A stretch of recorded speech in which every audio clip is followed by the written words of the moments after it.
So what's up with Pentiment? Well, Obsidian decided to make a game that nobody asked for and then make it a sleeper hit while you wait for their bigger projects.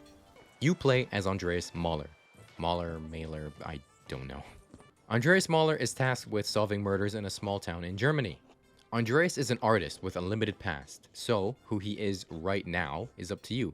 You'll be able to choose what he studied, what his interests are, what kind of person he is, and some other stuff.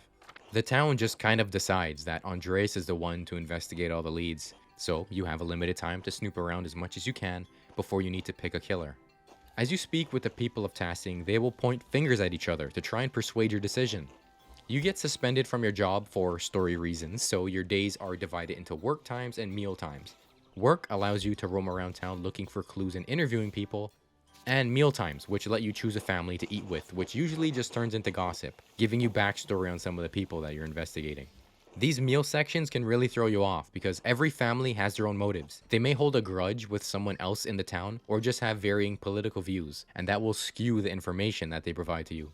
The presentation for the game is this all takes place as a story in a book. So, as you navigate the menus and such, you'll be flipping through pages of notes that Andreas made, like a bio on each of the characters and a journal that keeps track of what you learned pursuing each of the suspects. Alright, you think you might get lost in this town, but don't worry, everything is marked on your map. So where your leads are, where you can go to eat, and where to go to hit your next major story beat. There's a pretty cool feature regarding the fonts. So when starting up the game, you'll see that text will have a different style based on the social status of whoever is speaking. And as the words are being written out, you can actually see it soaking into the page, kind of like a fountain pen's ink soaks in a couple seconds after writing. Josh Sawyer just popped off. If that wasn't enough, characters that have a background for printing rather than writing, their text will be printed like a press every time that they speak. Speaking of characters, there are a lot of them. There are also time jumps in the game, so often you'll meet different generations of the same family as they grow. A child that you see crawling around in diapers at the start of the game will grow, and you'll be able to see how they mature as time goes on. A good way to keep track of everyone is this neat feature that lets you stay in the loop during conversations. So you pop out of the game and the margin of the book will give you a quick rundown of who or what someone may be talking about, so you can stay invested in the conversation. As you can see, a majority of the gameplay is dialogue choices, with some mini-games sprinkled in for good measure. Alright, should you play Pentiment?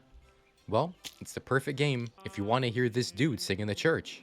Agnus redemit oves. If you enjoy the small details. Now then, children, do you know the story of Jesus feeding the multitudes? That's a nice touch. Did you see that little girl shaking her head? If you want to get rejected, your hair looks messy. Did you get enough sleep? Could I just get the book? No, because I was dreaming about you. Liar. Then eventually get lucky. Well, are you here for the books or for me? Whoa, okay.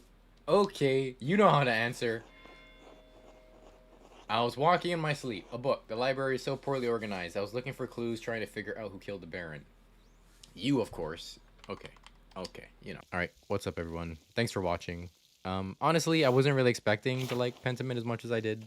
I started very close-minded, like this isn't for me, this isn't the type of game that I play, but after the first murder, and I started investigating, like, I was hooked from there. You can give it a try if you want. It's on Game Pass. It's on Steam as well. If it's not for you, that's fine. No harm done. But it's worth a shot. I gotta say that. I'll see you all in the next one. Stay safe.